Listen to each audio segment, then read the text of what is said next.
This story you are about to hear on Union Stories is not meant for comfort. It is meant to be remembered. In the year 1870, there was a place in America so isolated. The people called it Ashwood Hill. No birds sang above it. No children played near it. And the soil. The soil was black, as if it had already been burned.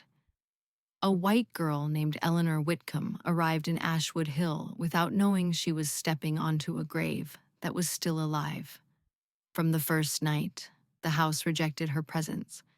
The walls groaned when she slept. The floor whispered beneath her feet. And when darkness fell, Eleanor felt breathing that was not her own. Slow, patient, waiting. Sleep became impossible. Each night she woke frozen, her eyes wide open, unable to scream, as the smell of ash filled the room. Not smoke, ash. Old, cold ash, like what remains after a human body is burned. Soon Eleanor began hearing a voice, not outside, inside her head. It did not shout. It did not threaten. It remembered. The voice told her about fire, about ropes, about hands that prayed while tightening a noose. It showed her images of a woman screaming as flames climbed her skin while the town watched in silence. That woman had been accused of black magic, and she had sworn to return. Eleanor did not seek the forest. The forest called her. Step by step, her body moved without permission, guided by something older than fear.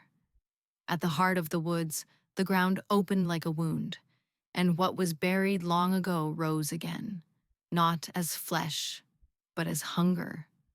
That was the moment Eleanor disappeared. What returned to the house wore her face, but her eyes were no longer human. Black symbols began appearing on the walls, carved during the night. Animals were found dead, twisted unnaturally, their mouths filled with dirt, as if the earth itself was silencing them. Mirrors cracked when Eleanor passed by. Candles went out when she entered rooms, and when people prayed near her, the prayers came back wrong, distorted, mocked. The town realized too late that they were no longer dealing with a curse. They were dealing with justice. The black magic inside Eleanor did not want escape. It wanted witnesses. It wanted the town to feel what it once felt: fear, helplessness, and fire. On the final night, Ashwood Hill was louder than it had ever been. Screams echoed from the church. Shadows moved without bodies. And by morning, the town was empty. No blood, no struggle, just silence. Eleanor was never found. Years later, travelers claimed to see a pale girl walking alone at dusk, her feet never touching the ground. Wherever she appeared, the air grew cold, and the smell of ash followed.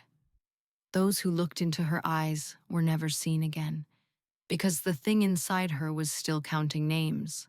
Ashwood Hill no longer exists on maps, but places like it never disappear. They sleep beneath cities, beneath homes, beneath roads, waiting. This story was told on Union Stories, so you would remember one thing: some land does not forget. Some fire never goes out, and black magic never needs permission to return.